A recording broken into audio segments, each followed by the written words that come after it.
UPA और कांग्रेस के समय घर घर तक गरीबी हटाओ के नारे पहुंचते थे, केवल नारे वहां तक पहुंचते थे। प्रधानमंत्री मोदी जी की सरकार के अंदर वहां पर योजनाएं पहुंच रही हैं। एक तरफ केवल नारे पहुंचते थे, दूसरी तरफ योजनाएं पहुंच रही हैं। और मैं गर्व से कह सकता हूं आज भारतीय होने के नाते कि पूरी दुनिया में जो कोरोना काल आया, जिसकी वजह से जो विकसित देश थे, जो डेवलप्ड नेशंस थे, उनकी भी हालत खराब हुई। ऐसे माहौल के अंदर प्रधानमंत्री मोदी जी ने यह यकीन करा कि पूरे देश के अंदर एक भी गरीब ऐसा ना हो जो भूखे पेट सोए। और ये जो योजना थी, इसकी सराहना पूरी दुनिया ने करी। इंटरनेशनल मॉनेटरी फंड ने खास तौर से ध्यान आकर्षित करा सभी दुनिया के देशों का, और उसमें यह कहा कि भारत की जो प्रधानमंत्री मोदी जी की चलाई हुई जो अन्न योजना है, मोदी जी की सरकार के अंदर उस अन्न योजना का एक उदाहरण है किस तरह से सरकारों को, देश की सरकारों को काम करना चाहिए और जो गरीब तबके के लोग हैं उनकी सहायता और उनका समर्थन करना चाहिए। मैं आपको आंकड़ा देना चाहता हूं कि पिछले 2.5 साल के अंदर, पिछले 2.5 साल लगातार 80 करोड़ से ज्यादा लोगों के घर पर प्रधानमंत्री मोदी जी का भेजा हुआ निःशुल्क राशन पहुंचा है।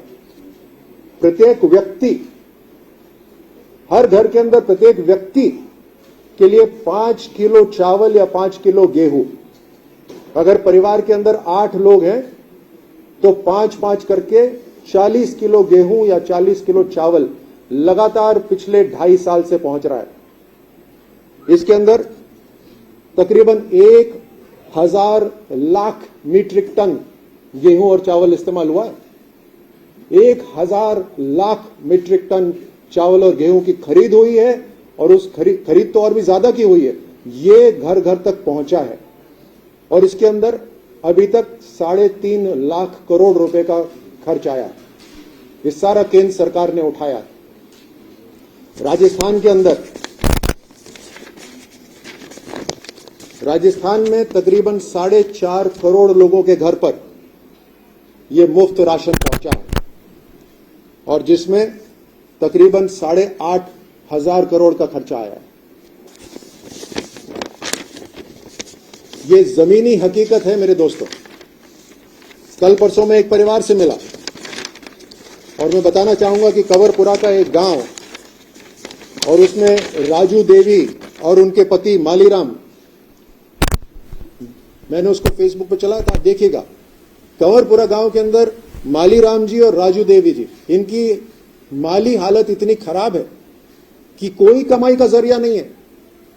ये वेल्डिंग करते थे लेकिन अभी बीमार है, इनका वाल्व चेंज हुआ हार्ट का, वो वाल्व भी भामाशाह कार्ड से चेंज हुआ, भामाशाह योजना से चेंज हुआ। तकरीबन 1.5 लाख रुपए उनको भामाशाह योजना से मिले। आज वो पक्के मकान में रह रहे हैं। उनके घर के सामने कच्चा मकान है, लेकिन आज प्रधानमंत्री आवास योजना के पक्के मकान में रह रहे हैं। और पक्के मकान में रह रहे हैं तो फर्श है, वरांडा है, ऊपर पंखा लगा है, बिजली का कनेक्शन है। और जब घर में कोई कमाने वाला नहीं है तो उसमें उनके पिछले 7-8 महीने से पूरा जो खर्चा चल रहा है वो इसी प्रधानमंत्री गरीब कल्याण अन्न योजना का जो राशन पहुंच रहा है उससे चल रहा है। ऐसे न जाने कितने मालीराम हैं और कितने राजू देवी जी हैं जिनका घर का पूरा पालन पोषण हो रहा है। आज ही मैं मदन लाल जी जांगिड़ से मिला, ये पीठावास गांव, पीठावास झोटवाड़ा के अंदर, इनकी पत्नी मंजू देवी जी, इनकी हालत अगर देखिए तो रोंगटे खड़े हो जाएंगे, आंखों में आंसू आने लग जाएंगे। लेकिन इनके पूरे परिवार का पालन पोषण प्रधानमंत्री गरीब कल्याण अन्न योजना से चल रहा है। चाहे वो खाद्य सुरक्षा हो, चाहे वो प्रधानमंत्री गरीब कल्याण योजना हो, दोनों के अंदर केंद्र सरकार का योगदान है। और ये बात मैं आपके माध्यम से आज जन जन तक पहुंचाना चाहता हूं, ताकि हर व्यक्ति जो इसको सुन रहा हो और देख रहा हो वो अपने आप को गौरवान्वित महसूस करे, क्योंकि उसमें इन सब का योगदान है। जो हमारे टैक्स पेयर्स हैं उन सब का योगदान है, जो हमारे कार्यकर्ता हैं घर घर तक पहुंचाने का उसमें योगदान है। जो हमारी मीडिया है, उसका योगदान है एक जागरूकता का। ये देश जागरूक होगा तभी सही नीति का ये समर्थन कर सकता है। मैं आज 26 मार्च 2020 को ये योजना शुरू हुई थी और आज 2022 है। हर 6 महीने के बाद प्रधानमंत्री जी इसको आगे बढ़ा रहे हैं। अब ये सितंबर 2022 तक आगे बढ़ा दी गई है। आपके माध्यम से मैं ये सारी जानकारी अपने दर्शकों तक मैं पहुंचाना चाहता था। राजस्थान में आग लगी हुई है। एक तरफ धारा 144 लगाई जा रही है। जहां जहां रामनवमी के धार्मिक यात्राएं निकल रही हैं, वहां धारा 144 लगाई जा रही है। यानी पहले से ही एक मानसिकता है, हिंदू संप्रदाय है, दंगा करेगा। ये कब से होने लग गया? ये इस भारत में कब से होने लग गया? ये राजस्थान में कैसे हो रहा है? ये वही कांग्रेस सरकार है जिसने हिंदू आतंक का शब्द ढूंढा था। हम पूरे देश में आप और हम जानते हैं। आप मीडिया के कर्मी जरूर हैं, लेकिन एक नागरिक हैं। मैं आज राजनीति में हूं, लेकिन मैं भारत का नागरिक हूं। और हम सब हर बार कहते थे कि आतंक का कोई धर्म नहीं होता, लेकिन ये कांग्रेस सरकार है जिसने हिंदू आतंकी शब्द दिया। और मुझे अचंभा नहीं होता अब जिस तरह से धारा 144 लगाई जा रही है, जहां जहां यात्राएं निकल रही हैं। आपने खुद वो आदेश पढ़ा हुआ है, राजस्थान की राज्य सरकार का, कांग्रेस सरकार का आदेश आपने खुद पढ़ा हुआ है, जहां एक धर्म विशेष के लिए आदेश दिया गया कि बिजली की कटौती बिल्कुल नहीं होगी। जब उसी समय रामनवमी भी बन रही है, नवरात्रे भी चल रहे हैं, उसी समय रमजान भी हो रहा है, तो एक धर्म विशेष के लिए कानून क्यों, आदेश क्यों दिया गया? ये तुष्टीकरण की राजनीति का सीधा उदाहरण है। मैंने अभी अखबार के अंदर पढ़ा कि अलवर के अंदर धार्मिक ध्वज कोई घर पे नहीं लगा सकता, छतों से कोई शोभा यात्रा नहीं देख सकता।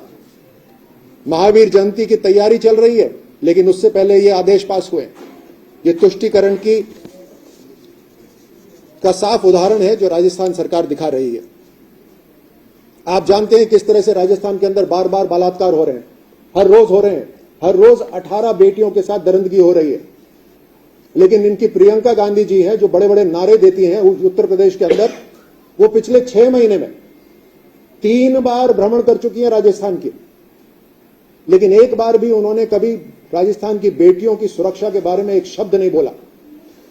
उनकी कांग्रेस की जो सरकार है राजस्थान में, उसके खिलाफ एक शब्द नहीं बोला, जैसे आंखें बंद करी हुई हो। अभी भी करौली के अंदर आग लगी हुई है, लेकिन इसी समय इनकी जो लीडर हैं वो भ्रमण पर हैं, रणथंभौर के शेर देख रही हैं। ये फर्क बिल्कुल स्पष्ट है किस तरह से भारतीय जनता पार्टी सेवा भाव से काम करती है और किस तरह से ये कांग्रेस की और यूपीए की जो सरकारें हैं, कांग्रेस की जो पार्टी है, किस तरह से घमंड इनके सर पे चढ़ा हुआ है और इनकी पुरानी आदतें छूटती नहीं।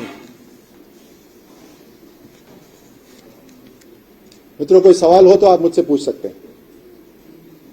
न्याय यात्रा जो निकाल रहे थे, तो चूंकि अभी करौली में कर्फ्यू है, और क्या आवश्यकता पड़ गई न्याय यात्रा निकालने की? सच्चाई जानना हर नागरिक का अधिकार है और नागरिकों का प्रतिनिधित्व अलग अलग राजनीतिक पार्टियां करती हैं। हम विपक्ष की पार्टी हैं, सरकार को उनकी गलतियों पे कटघरे में खड़ा करेंगे और हम अपना जो अधिकार है उसको वहां पर पूरी तरह से कायम करने के लिए वहां जा रहे हैं। सरकार के ऊपर प्रश्न उठाना हमारा पूरा अधिकार है, जनता तक सच्चाई पहुंचाना हमारा पूरा अधिकार है, लेकिन जहां ये इस यात्रा को रोका गया वहां पे धारा 144 नहीं लगी हुई थी। पहले बीजेपी का एक शिष्टमंडल जा चुका था वहाँ, सारी जो स्थिति का जायजा लेने की रिपोर्ट भी दी थी। उसके बावजूद भी जैसे करौली में 144 है, कर्फ्यू भी लग रहा है, तो उस दौरान इस तरीके से मतलब जाने का प्रयास किस लिए? जैसे मैंने कहा कि शुरू में भारतीय जनता पार्टी की एक टीम गई, उसने वहां पूरा इंस्पेक्शन करा, और इंस्पेक्शन करने के बाद दिल्ली में जाकर उसकी रिपोर्ट दी। अब यह जरूरी नहीं कि हम एक बार ही वहां पर जाएं, हम दोबारा भी जा सकते हैं, बार बार जा सकते हैं, लेकिन सरकार को इस बात का ध्यान रखना चाहिए कि जो जनप्रतिनिधि हैं उनको वहां जाने की अनुमति देनी चाहिए। उनको आप कायदे बता सकते हैं, सीमित मात्रा में आगे जाने की अनुमति दे सकते हैं, आप भीड़ को रोक सकते हैं, आप जनप्रतिनिधियों के साथ समझाइश कर सकते हैं कि चुनिंदा लोग ही आगे जाएं। उत्तर प्रदेश का उदाहरण है जहां पर कांग्रेस के कई नेता बार बार वहां जाते थे और उनका जो दोहरा मापदंड है वो मैंने अभी आपके सामने रखा। वहां बेटियों के लिए बड़ी बड़ी बात करी है और यहां पे जो राजस्थान में 18 दरिंदगियां हर रोज हो रही हैं उसके ऊपर एक शब्द नहीं कहा है, लेकिन अभी भी राजस्थान के अंदर है वो टूरिज्म में। तो फर्क बिल्कुल साफ है।